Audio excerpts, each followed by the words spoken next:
Nakita nyo po, inuubos ni Haara yung mga ano dito, mga damo. Para hindi tumaas, tama lang yan. Hindi na natin siya tinali, pinakawalan na lang natin siya para ikot niya yung taniman natin ng pinya. Saka po nakakatuwa kasi nag-ikot-ikot tayo. Ayun, nandun si si Ahiba. Nakag-ikot-ikot tayo, nakita natin na yung mga pinya natin meron na pong mga bunga. Ayan. Meron tayong isa dyan. May isa din dito. Medyo maliit pa. Kabukid. Ayan o. Ayan. Natin ayun. Ang dami.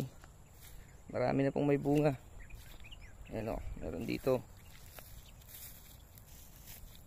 Meron din dito.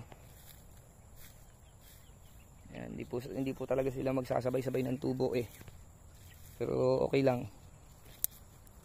Yun, meron pa din doon. Kitang-kita yung pula. Ayun, meron pa din doon.